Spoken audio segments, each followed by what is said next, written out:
Assalomu alaykum. Ko'plar aytadi, SSR davrida hammasi yaxshi bo'lgan.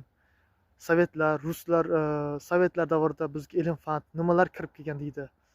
Bizni maktablar nimalar ochib bergan deydi. Ilm-fan nimalar o'zlari kiritib kelgan deyishadi sovetlar davrida. Ko'p insonlar shunday deydi. Manqurt insonlar. Ular o'z tarixini bilmayapti. Misol uchun Al-Xorazmiy, Ibn Sino. Ular o'zi qayerdan kelib chiqqan? Bizda shunday mutafakkirlar, olimlar kelib chiqqan. Mirzo Ulug'bek. Shunday insonlar kelib chiqqan. Din sohasida ham Bahovuddin Naqshbandiy. Shuncha buyuk insonlar bizda kelib chiqqan. Ular aytadiki, Lenin bizni ozod qilgan, Stalin bizni ozod qilgan deydi.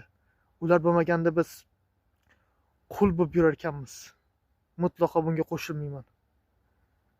Bu manqurt insonlarning fikri. Misol uchun sizlarga bir savolim bor. O'sha davrda yashagan, o'sha davrda juda maqtovchi, juda yoqtiruvchi savolim.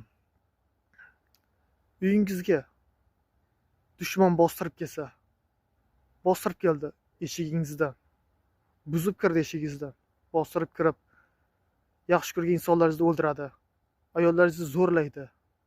Qancha insonlarni o'ldiradi. Qolganlarni qul qiladi. Arzon ishchi kuch sifatida ishlatadi. Majburan o'z hukmini o'tkazadi. Keyin vaqtlar o'tib, ularga biz sizlarni ozodlikka chiqardik, sizlarga ilm berdik, nima qildik deb farzandlaringizni shunday o'qitadi.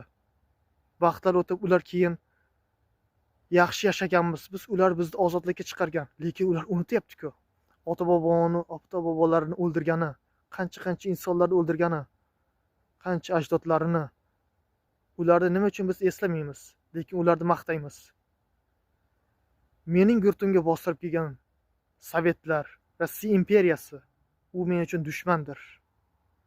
Qani eski meni yurtimga bostirib kelib turib, yurtimni egallab qancha vatandoshlarimizni, tarixda qancha insonlarni o'ldirgan sovetlar, Rossiya imperiyasi qanaqa bizga do'st bo'lishi mumkin?